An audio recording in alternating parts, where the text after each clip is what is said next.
G'day guys, back with the Outer Circle, and in this episode we're going to be looking at the Legion Eco-Terrorist. Yes, let our powers combine. Fire! Wind! What? Heart!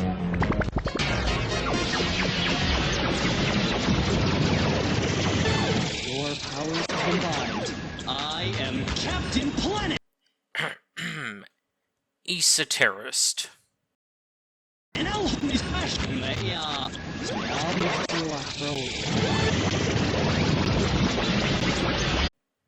So, this particular unit here is a Legion Psyker. It is specifically, well, delving into the forbidden arts. So think of it like a librarian, which, funny enough, still doesn't have a model for the Horus Heresy. And we have this guy here instead. So the deal with the Esoterist is these are a guy who is a psyker, generally was a librarian, and they're now delving into the forbidden arts, demon summoning, that kind of thing, which is quite funny because their sort of key psychic power that you're going to employ is called Breach the Veil. And Breach the Veil allows you to summon demons of the Ruinstorm onto the table, and of course, demons of the Ruinstorm are not currently available. Well, they are. You can buy the models, but they don't have rules. They don't have a PDF. They don't have anything at the moment. So, yeah, it's all about timing, right? It's good to maybe, I don't know, bring out the Legion Librarian first as a thought. You know, your generalist all-rounder, all legions would have access to, as opposed to demon summoning consoles. Just seems like a bit of an odd design choice there. Anyway, what do I think of the model? I like a lot of the stylistic choices they've gone for here. The little crystal in the skull, in the staff, all that kind of thing is cool. Very Eye of Horus sort of style to it, that symbol. The skull on the leather straps and that, I like those touches. I don't think that it is overly blinged up, and thankfully it looks like it's on a standard 32mm base, so it's not one of those ridiculously oversized consoles like the ones we got in plastic with the starter set, so that's all good. I do have to question the choice of the Mark 6 power armor though. I'll get back to that in a minute. There is of course one thing that everyone is sort of probably figured out by now, and that is the weird shadow in the sleeve of his arm there, and you see it quite distinctly in this image here with the helmet on. The laziness of sculpting knows no bounds sometimes, and in this case they haven't even bothered to sculpt the sleeve with, well, it should be hollow because it's a piece of clothing, a cloak. And this trend actually dates back quite some time. The first model that I noticed this on would have been Amon of the 1000 Suns range, whose cloak, I'll see if I can bring that up.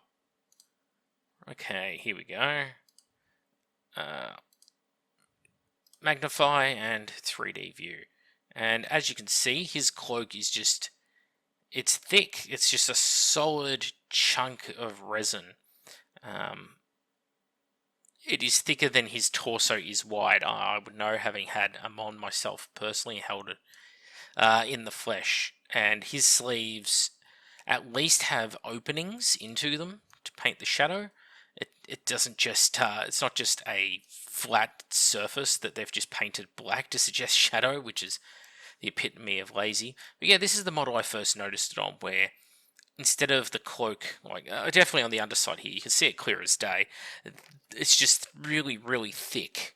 You know, these should be layers of cloth over one another, and instead it's just one big thick chunk, because rather than sculpting the hollows into the recesses underneath, they've just left it as one huge solid chunk of resin, and that's laziness. Very much laziness. But apart from that, I actually have quite a lot of affection for this model. I especially like the sort of bizarre psychic hood going on, with the little brain zappers going up from the backpack over the head. I think that all looks great, and yeah, I'd be keen to see more of that sort of style part. It's not something I'd thought of in the past. And I think that's a really neat design element. So I did say I was going to mention the armor. We'll get back to that in a moment because, well, something else has come out, and that is the Sky Hunter jet bikes. Now, I've got two problems here. One, they're Mark 6. A lot of people like Mark 6, I don't, because I liked my Heresy armor more generic, more Mark 2, 3, 4. And especially, well, Mark 5. And the reason I like that is because it suits the story better, it suits the narrative better, and it also means that if you want to use your legions to play, say, Great Crusade era games, it suits you really well as well, because you can retroactively use a lot of these armors for the Great Crusade. Unfortunately, we don't have that storytelling element with Mark 6. I'm going to do a whole episode, now that we're sort of a year on from the original Mark 6 debate, where I just want to explain the in-universe, some of the logical inconsistencies with this thinking, really explore it in depth and annoy a lot of people. But the models themselves, the second big problem with them is that they are an edition too late. Probably about 7 or 8 years too late, in fact, in plastic, because they fucking suck. The sculpts are fine, but the models rules on the tabletop are just awful. They're not even the kind of awful where it's like, oh, well, you know, you just, if you think they're fluffy, you take them anyway. No, bikes really suck this edition. So I'll give you an idea. Last edition, you could move over units in terrain. You could turbo boost, move up to 30 inches in a turn, which gave you a 4+ jink. You had a permanent 5+ jink available to you so long as you moved. You were toughness 5, so immune to instant death from anything under strength 10, which made apothecaries quite a viable option in bikes. And you also had 2+ armor saves, because they originally had 3+ armor save, but I think it was either book 2 or book 3 changed it to a 2+ in order to give them some more survivability based on the size of the bikes. And then we get to this edition where, well, they're anti-grav, so they can never benefit from a cover save of any kind in this edition, even being obscured by terrain. So that's great. Apparently they just float in the air above it or something. And also, they're only toughness 4. And yes, they've got 2 wounds, but only toughness 4. This game is riddled with strength 8 weaponry, and this is at a time when Terminators are just tougher than ever, and there is a lot of battle hardened out there, and a lot of extra resilience on things like Terminators. And yet on the bikes, we're seeing them drop in resilience, and their armor save also went down, as did their leadership. So the only thing that went up ever so slightly was their movement, which went to 16. However, they've lost that ability to do the 30-inch turbo boost. And, like I said, although they are anti-grav, and they therefore ignore terrain, they can't even jump over a unit. So, what is the point of them having anti-grav? It's fucking useless, functionally, because of bad writing. And this is a common thread we're seeing with these books, and rather than drop a timely FAQ to address this, the people who wrote this series are just happy to sit on their fucking hands, and that's why I get so irritated was what I was going to say, but that's not the right word. I'm not invested enough to be that irritated by it. It's more just exasperation, I think, at my end, right? I sort of sit there looking at that and going, why aren't you, the rest of the community, saying these same things to the company that I am? Why do I have to be the bad guy who comes out here, makes an episode, and says, hey, this is shithouse, you need to fix your work? And I'm the bad guy for doing this. Like, I want to see the community take more ownership of this. Like, do you think that that's really a viable, I mean, they stripped away one of the options, which was having these bikes as a heavy support choice, and all the bikes were armed with the same heavy weapons. You could take them with all multi-melters or anything like that. You could do that now, but they're in fast attack, which, well, it defeats the purpose, doesn't it? I like that they had their niche here, the faster bikes with more weapon loadouts, weapon options, more variables, and here's your heavier support bikes. Now they're all fast attack. It's just one choice.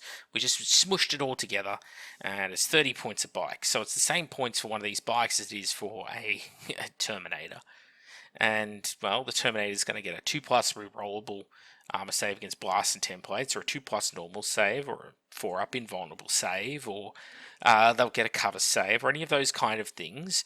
And they are being compared to a bike here, which is like, hey, I can move 16 inches. Yay. Please don't stand in the way, though, because I can't hop over the top of you with a bike that is clearly many times the height of a Marine. Yeah. Did I mention I hate Mark 6? No, I don't hate Mark 6, but yeah. I don't know. I'm just looking at it now, and I'm like, is this the stylistic choice, the route we're going to head down? Really questionable release schedule. Specifically here, just the fact that this model is a demon summoning unit.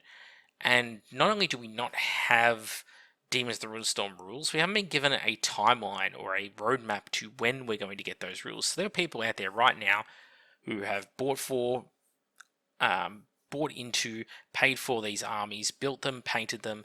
They were playing them last edition happily, and then someone has just come along and from a great height taken a shit upon them and left them basically holding their dicks until the company decides that they're going to release rules. Bless us with releasing rules. And I think that is just very, very poor form. You are supposed to support the product fully. And if you couldn't commit to bring out the Demons PDF and a Militia PDF within a reasonable time frame, and I do consider this to be an unreasonable time frame, we're 8 months out from release of the system. Look at how many different codexes and such will drop for 40k in an 8-month window. Okay, if you have we're up to 2, maybe 3 for 40k in the last 8 months. We're at least on the verge of 3. We've got we've got Khorne, we've got Leagues of Votann, and all the different models as well that have come out for these ranges. There was something else that happened a few months back. I forget which faction. Eldar, of course.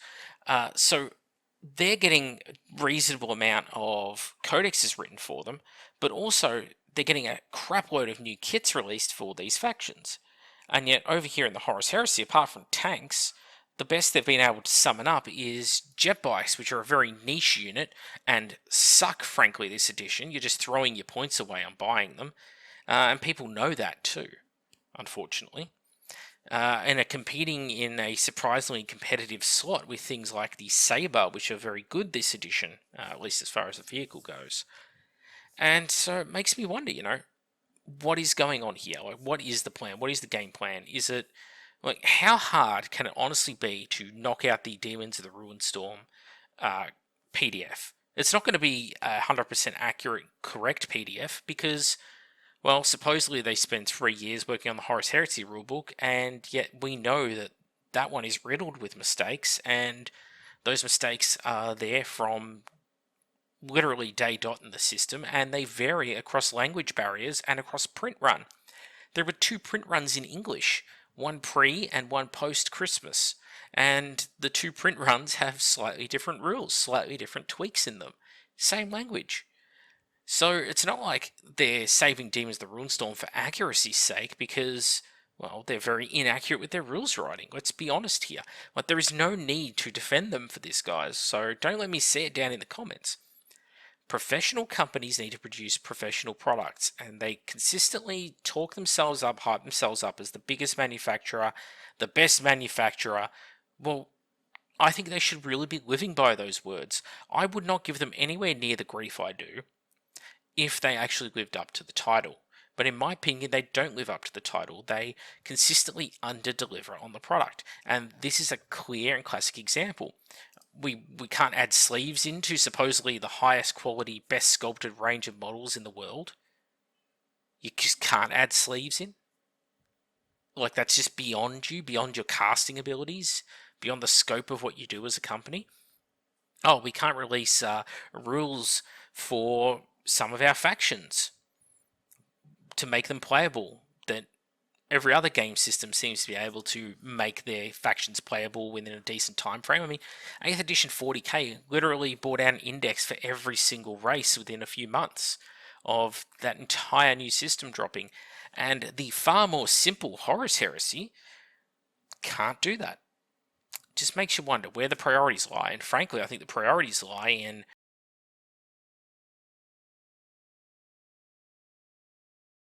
drip feeding these heresy releases to us and just trying to sell them on hype. Because I bet you bottom dollar, there's a whole bunch of fucking idiots. Yeah, I don't care. Sue me. Because that's what these people are, who are going to go out, don't need these models, and I guarantee you they're going to buy these jet bikes. And they don't need them, and they're going to waste their money on it because it's heresy and it's plastic, and I'm just happy to be getting something, or whatever other dumb logic these people come up with. And they are the problem. These are the same people who are going to turn around to me and say that right now, me trying to hold the company accountable in this video is being toxic. Maybe my delivery could be better, but hey, I come from a no-nonsense background, sue me. But unfortunately, that's what they'll do. They'll go out, they'll buy these models. That therefore supports and endorses the behavior of the company. These same people are going to say that, hey, I needed 4 Typhons in my army that can only ever take 2, and I can't use them below 3,000 points or whatever it might be. 2,000 points, I think it is. But they're going to go out and they're going to buy this crap because they are just so hyped up for it. They've just got zero willpower. They are weak humans mentally. I know this sounds very harsh, but that is the situation. They are weak mentally. They do not have the fortitude to hold off on their spending. And I've spoken about it before. And if you think this is very harsh of me to say, I want to remind you, there are people who have houses that they are responsible for maintaining and children they have to feed. And they are wasting their money on plastic garbage because they didn't have the willpower to deny themselves. And now they have to go out, buy this stuff, and a week later, they're up there on buy, swap, and sell pages and on eBay saying, I have bills to pay, oh, I can't afford food, I need to sell this model, and they're selling it at a discount to what they paid for it. Isn't that just sad? It's the saddest thing. And I won't mince words about it because people need to understand the reality here. That is the real situation that's happening. And that is why I critique the lack of willpower. It is almost like people who are problem gamblers. They cannot help themselves. They're compulsive.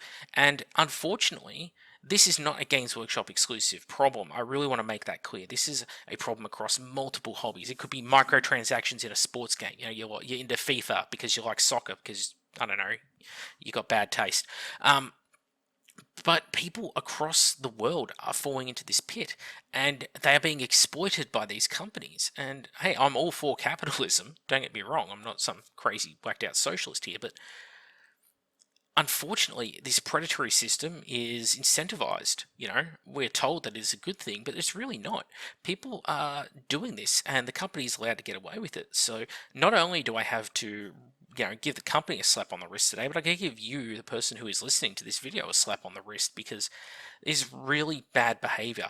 This is a hobby that should be enjoyable and you should be getting something out of it. I love this hobby. That's why I critique it, because I love it so much and I get something out of it, but I don't expand beyond my means. I don't purchase beyond my means with this hobby. I built up my collection over a long period of time, and when I'm done with an army, I sell off that army in its entirety, and someone else gets to pick up an army that they might not otherwise have been able to get for a decent price, fully painted, fully ready to go on the tabletop with love, affection, and all the bells and whistles. And I think that's great. But hey, I'm selling it, so of course I think that.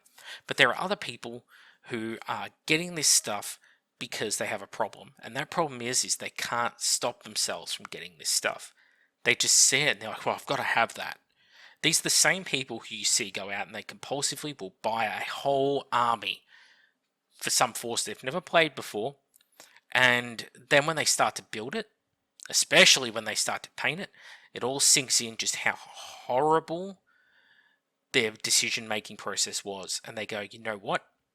This project is going to be on my wall of shame. And in our hobby, we act like that is a source of pride. We talk about all the unfinished projects on our workbenches. You see the memes all the time. And people say, oh, you know, this is as sad as my unfinished models, ha ha ha. Or there'll be a day may come when I finish all the models on my paint bench, but it is not this day. You know, we make memes about it. But serious problem. You have something there. You have a hobby there. but you're unable to bring yourself to finish it. So rather than people taking a step back and looking at the decision-making process there, looking at what they did, how they got to this point, they try to deny ownership of it. They try and find excuses. Oh, well, I just wasn't feeling it, or, I was really hyped at the time, but, I just couldn't get back in the swing of things, and they come up with all these different excuses, and then you see them go out and they commit the exact same mistake on the very next project. And it's really problematic behavior, and I think it is really unhealthy for everyone involved. And unfortunately, this gets taken advantage of, in this case, by Games Workshop. That's the situation. I know it sounds really horrible, but that's the truth. People buy things they don't need, and there will always be someone in the comments who says, well, you don't need to buy any of this. It's a luxury hobby. No. You can have hobbies which you don't need, okay? Like, let's pretend it's golf, okay, as an example. Yeah, you don't need to golf, but hey, you get out there, hopefully you walk around the green, or maybe you just drink beers and drive around in the buggy and hit trees. Whatever it may be, right? It's a fun, enjoyable hobby. There is no harm in spending a little bit of side money on golf. But if you were to constantly go out and buy a new set of clubs every single week for golf, and you weren't a collector of clubs, you weren't just buying them because you love just having different clubs, you just bought them because they were new clubs, would you not consider that a slightly unhealthy trait? And again, I want to stress this point. This is not to be trifled at. This point is just so critical. There are people who have bills to pay, houses to upkeep, and children to feed. And they are prioritizing buying plastic over that. If that is not a problem, what is? Anyway, that's it for today. I know we took some wild tangents there, and it started out as the Ecoterist, and it devolved into some pretty heavy talk, but, well, no bones to pick. I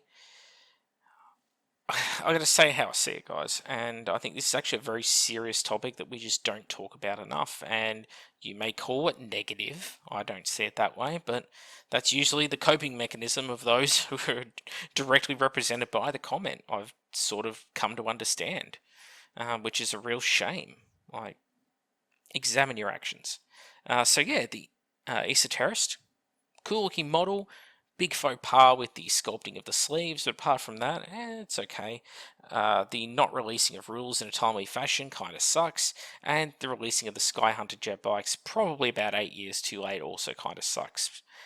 But we should be very happy and give them props for, hey, the Esoterist looks nice, and the Sky Hunters also look nice, and it looks like they did a good job on them, and at least they're not another tank.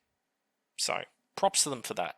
Anyway, I'm Mac with the Outer Circle, and if you are a compulsive spender, you can't help yourself, you have to buy something new, my one bit of advice I've said a few times on this channel, don't buy it straight away, just sit on it for a week, just wait on it, and if you're still really keen for it at the end of that week, then allow yourself to indulge. I mean, this is not medical or psychological advice, yada yada, disclaimer, but I've found so many times when I've wanted to make a snap purchase, if I just wait and I just sit on it for a few days even, generally you talk yourself out of it because you come to common sense, because you're giving your brain time to get away from it, to stay away from the potential dopamine hit.